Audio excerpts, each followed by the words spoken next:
ዕለተ ቅዳሜ መጋቢት 19 2018 ዓ.ም አመሻሽ ላይ እንገኛለን። ሰላም ጤና ይስጥልን። የተወደዳችሁና የተከበራችሁ የኢትዮስ ሚዲያ ቤተሰቦች እንደምናመሻችሁ። ከተለያዩ ታማኝ መረጃ ምንጮች የደረሱንን ሰበር ዜናዎች ይዘን ቀርበናል። በቅድሚያም አርዕስተ ዜና። በኢትዮጵያ ወቅታዊ የፖለቲካ ምህዳር ውስጥ ያልተለመደና በከፍተኛ አመራሮች ዘንድ ያለውን የውስጥ ስጋት የሚያመላክት ክስተት በአዲስ አበባ ተፈጥሯል። የአዲስ አበባ ከተማ ከንቲባ አዳነች አቤቤ በቅርቡ የኢቫንጀሊካል አብያተ ክርስቲያናት መጋቢያንና ፓስተሮችን በሰበሰቡበት ወቅት መንግስት በኃይል እንዳይፈነቀል ጸልዩ የሚል ጥብቅ ማሳሰቢያ በአጽንኦት ሰጥተዋል። ከንቲባዋ ለአገዛዙና አመራሮች መጸለይ መጽሐፍ ቅዱሳዊ ታዛዥነት መሆኑን በመጥቀስ የስልጣን መንበሩን በኃይል ለመቀማት ከሚሹ አካላት መንግስትን ለመታደግ የጸሎት ድጋፍ እንደሚያስፈልግ ተማጽነዋል ተብሏል። ቁጣ በተቀላቀለበት ንግግራቸው ታዲያ ይህ ጥሪ ፖለቲካዊ ሳይሆን ሃይማኖታዊ ግዴታ መሆኑን ለማስረዳት መሞከራቸው ተነግሯል። ይህንን የከንቲባዋን ንግግር ተከትሎ 4 ኪሎ ላይ የመፈንቅለ መንግስት ስጋት እውነትም አንዣቧል የሚለው ጉዳይ ይፋ ሆኗል። በዝርዝር እንመለከተዋለን። የትግራይ ፖለቲካዊ ክፍፍልና የአማራ ትግራይ ቅራኔ ላገዛዙ እንደ ዋስትና መቆጠሩን ሾልኮ የወጣ አንድ ሰነድ አጋለጠ።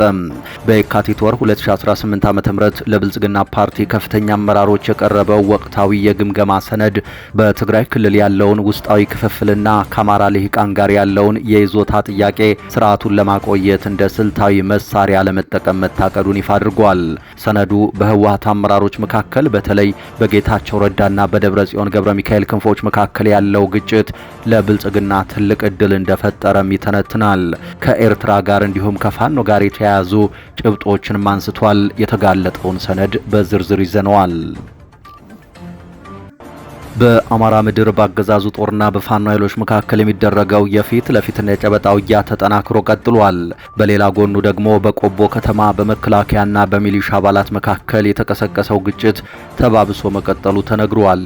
በግጭቱ አንድ የሚሊሻ አባል መገደሉ የተነገረ ሲሆን ይኸው ግጭት አሁንም ተባብሶ ሌሎች የሚሊሻ አባላት እየታደኑ መሆኑ ተሰምቷል።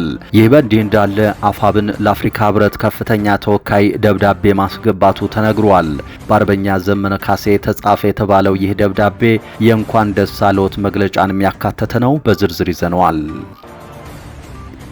ክቡራትና ክቡራን ቆይታችሁን ከኛ ጋር ካደረጋችሁ እነዚህንና ሌሎችንም መረጃዎች ቀጥለን በዝርዝርና በትንታኔ እናቀርብላችኋለን። በየቀኑ የምንለቃችሁ አዳዲስና ትኩስ መረጃዎች በፍጥነት እንዲደርሷችሁ ኢትዮስ ሚዲያን ሰብስክራይብ ማድረጋችሁን እንዳትረሱ። አሁን በቀጥታ ወደ ዝርዝር መረጃው። በኢትዮጵያ ወቅታዊ የፖለቲካ ምህዳር ውስጥ ያልተለመደና በከፍተኛ አመራሮች ዘንድ ያለውን የውስጥ ስጋት የሚያመለክት ክስተት በአዲስ አበባ ተፈጥሯል። የአዲስ አበባ ከተማ ከንቲባ አዳነች አቤቤ በቅርቡ የኢቫንጀሊካል አብያተ ክርስቲያናት መጋቢያንንና ፓስተሮችን በሰበሰቡበት ወቅት መንግስት በኃይል እንዳይፈነቀል ጸልዩ የሚል ጥብቅ ማሳሰቢያ በአጽንኦት ሰጥተዋል። ከንቲባዋ ለመንግስትና አመራሮች መጸለይ መጽሐፍ ቅዱሳዊ ታዛዥነት መሆኑን በመጥቀስ የስልጣን መንበሩን በኃይል ለመቀማት ከሚሹ አካላት መንግስትን ለመታደግ የጸሎት ድጋፍ ያስፈልገናል ብለዋል። ቁጣ በተቀላቀለበት ንግግራቸው ይህ ጥሪ ፖለቲካዊ ሳይሆን ሃይማኖታዊ ግዴታ መሆኑን ለማስረዳት ሞክረዋልም ተብሏል።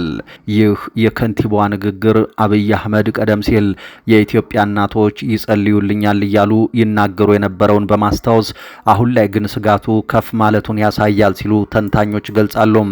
ያገዛዙ አመራሮች ስልጣን የማጣት ስጋት ውስጥ መውደቃቸውንና በጸጥታ ተቋማት ውስጥ ስላለው ውጥረት በግልጽ መነጋገራቸው በሀገሪቱ ታሪክ ያልተለመደ ክስተት ሆኗል። በብልጽግና ፓርቲ ውስጥ ያለው የውስጥ አንድነትና የሰላም እጥረት አሳሳቢ ደረጃ ላይ መድረሱን ይኸው መረጃ ያመለክታል። ትንታኔው እንደሚያመለክተው በመከላከያና በደህንነት ተቋማት ውስጥ እየተደረገ ያለው በተደጋጋሚ የሚገለጸው ሪፎርም ሀገራዊ ፋይዳ ካለው ለውጥ ይልቅ የጠቅላይ ሚኒስትሩን ስልጣን ለማስጠበቅ የሚደረግ የሹምሽርና የጀነራሎች ማዛወር ነው። ጠቅላይ ሚኒስትሩ በስጋት የሚመለከቱትም የራሳቸውን የታጠቁ ኃይሎችና ከራሳቸው የጦር ጀነራሎች ዘንድ ሊነሳ የሚችልን ፈንቃይ ኃይል መሆኑን፣ ለዚህም ተደጋጋሚ ግምገማዎችና የቦታ ለውጦች እየተደረጉ መሆኑ ተነግሯል።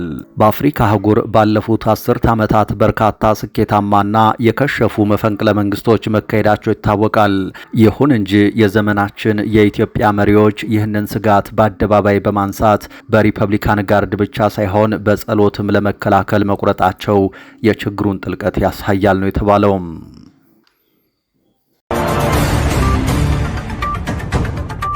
የትግራይ ፖለቲካዊ ክፍፍልና የአማራ ትግራይ ቅራኔ ላገዛዙ እንደ ዋስትና መቆጠሩን ሾልኮ የወጣ ሰነድ አጋለጠ።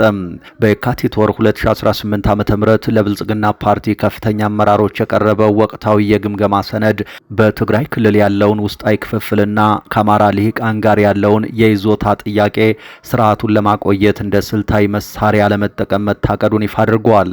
ሰነዱ በህወሓት አመራሮች መካከል በተለይ በጌታቸው ረዳና በደብረጽዮን ገብረ ሚካኤል ክንፎች መካከል ያለው ግጭት ለብልጽግና ትልቅ እድል እንደፈጠረ ይተነትናል።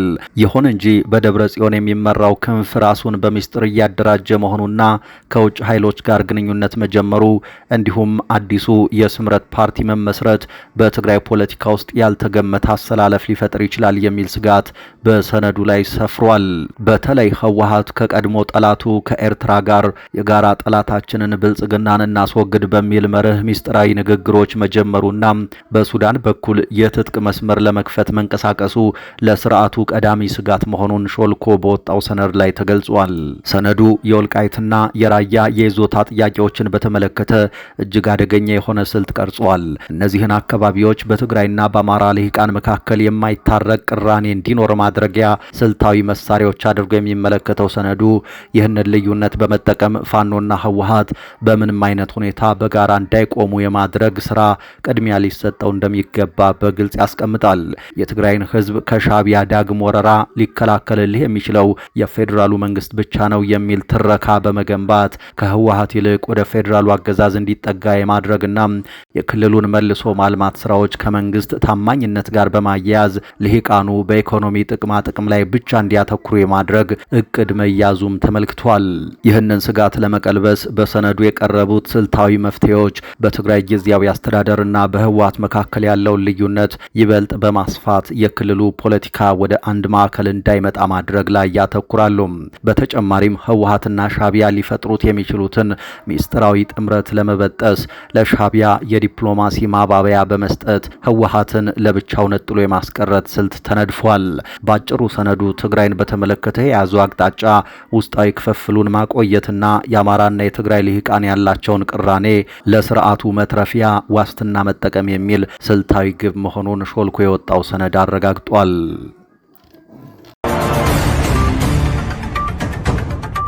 በቆቦ ከተማ በአገዛዙ መከላከያና በሚሊሻ አባላት መካከል የተቀሰቀሰው ግጭት ተባብሶ መቀጠሉ ተነገረ።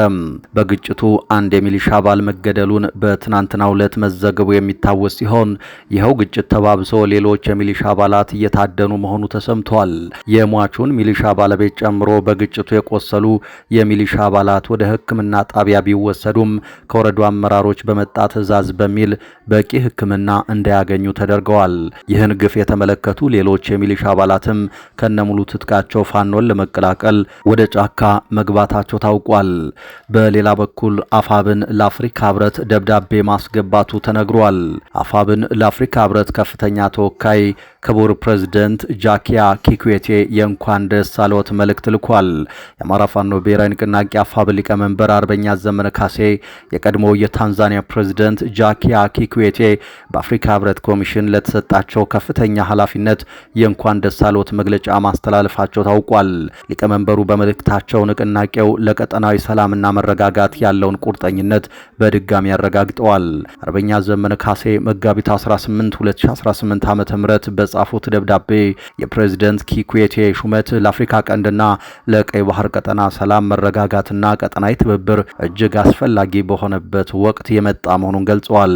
ፕሬዝደንቱ ለውይይትና ለግጭት አፈታት ያላቸው የረጅም ጊዜ ልምድ በመላው አህጉሪቱ ላይ እምነት የሚጥል መሆኑን በመጥቀስ ንቅናቄው ለገንቢ ግንኙነትና ለሁሉን አቀፍ ውይይት ዝግጁ መሆኑን አብራርተዋል።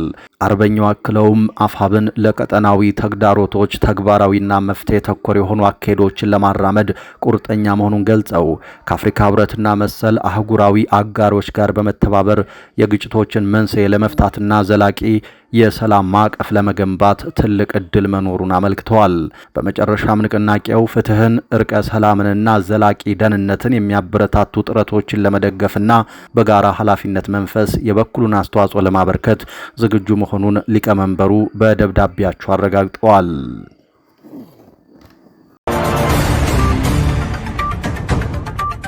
አርቲስት ካሙዙ ካሳ ለኢትዮጵያ አየር መንገድ የሰጠው ከ9 ሚሊዮን ብር በላይ የሆነ የደረቅ ቼክ ጉዳይ አነጋጋሪ ሆኗል። በአሁኑ ወቅት የብልጽግና ፓርቲን ወክሎ ለአዲስ አበባ ከተማ ምክር ቤት ምርጫ በመወዳደር ላይ የሚገኘው አርቲስቱ ከ9 ወራት በፊት የባህል ቡድኖችን ወደ ቻይና ቤጂንግ ይዞ ለተጓዘበት የአየር ትራንስፖርት ክፍያ የሰጠው ቼክ ትክክለኛ ያልሆነና ደረቅ መሆኑ ተጋልጧል። ጉዳዩን በቅርበት የሚያውቁ ምንጮች እንዳረጋገጡት አየር መንገዱ ስለዚህ ጉዳይ አስቸኳይ ማብራሪያ እንዲሰጥ ተጠይቋል። ጉዳዩን ይበልጥ አወዛጋቢ የሚያደርገው ቼኩ የተሰጠበት መንገድ ነው። ኮሚቴዎቹ እንደገለጹት ካሙዙ ካሳ ከባህል ሚኒስቴር ለጉዞ ከተቀበለው በጀት ላይ ይህንን ግዙፍ ቼክ የቆረጠ ቢሆንም ቼኩ ላይ ማረፍ የነበረበት የሁለት ሰዎች ፊርማ ሆኖ ሳለ የራሱን ብቻ ፈርሞ ለአየር መንገዱ ሰጥቷል። የኢትዮጵያ አየር መንገድ ይህንን ቼክ ወደ ገንዘብ ለመቀየር ባደረገው ሙከራ ቼኩ ደረቅና ያልተሟላ መሆኑን በማረጋገጡ አርቲስቱ ክፍያውን እንዲፈጽም በተደጋጋሚ ቢጠየቅም ከዛሬ ነገ በሚል ሰበብ እያጓተተው እስካሁን ምንም አይነት ክፍያ እንዳልተፈጸመ ታውቋል። የኢትዮጵያ አየር መንገድ የሕዝብ ሀብት በመሆኑ ይህ ጉዳይ በይፋ አደባባይ ወጥቶ ለሕዝብ ሊታወቅ ይገባል የሚሉት አጋላጭ ምንጮቹ ሌላም ከባድ ውንጀላ አቅርበዋል። በወቅቱ አብረውት የተጓዙ በርካታ ሰዎች ክፍያቸውን ባለማግኘታቸው ክስ ለመመስረት በዝግጅት ላይ መሆናቸውን፣ ካሙዙም ይህንን በመፍራት ያለመከሰስ መብት ለማግኘት ሲል ሆን ብሎ ወደ ምርጫው እንደገባ ይገልጻሉ። ከዚህ ባሻገር ከ9 ወራት በፊት በነበረውና አሁን ባለው የዶላር ምንዛሬ መሃል ባለው እጅግ ሰፊ ልዩነት ምክንያት አየር መንገዱ በካሙዙ ካሳ ከፍተኛ ኪሳራ ውስጥ እንደወደቀ ተገልጿል። ጉዳዩ ከምን ደረጃ ላይ እንዳለ እንዲሁም አየር መንገዱ ቼኩን አስመትቶ እንደሆነና እንዳልሆነ ጉዳዩን ወደ ሕግ ይዞት ሄዶ እንደሆነም ተጨማሪ ማጣራት እየተደረገ ይገኛል።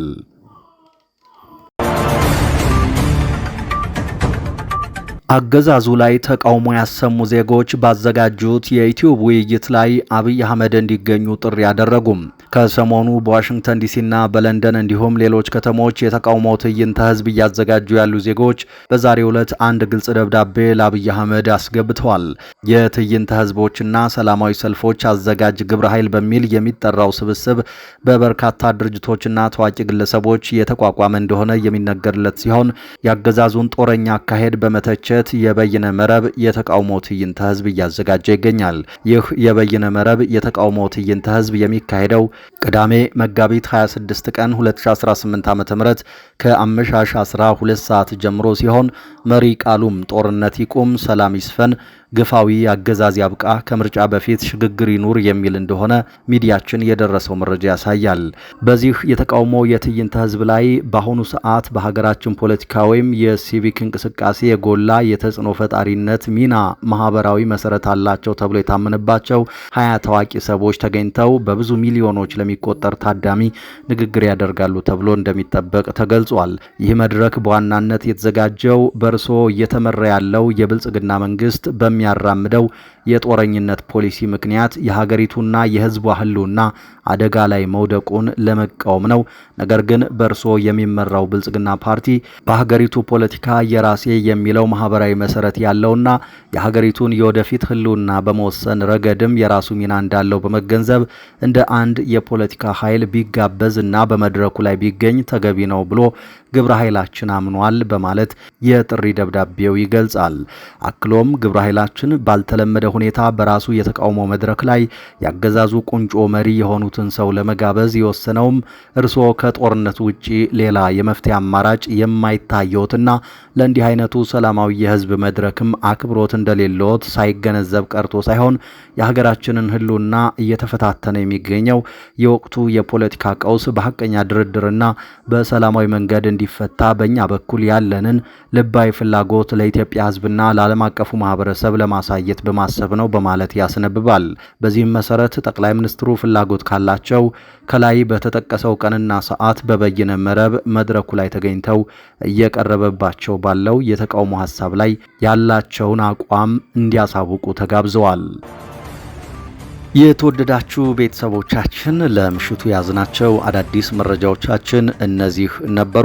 ነገ በተመሳሳይ ሰዓት ሌሎች መረጃዎችን ይዘን እንጠብቃችኋለን። በጣቢያችን የሚተላለፉ አዳዲስ መረጃዎችን ለመከታተል ግን ቻናሉን አሁኑኑ ሰብስክራይብ ማድረጋችሁን አረጋግጡ።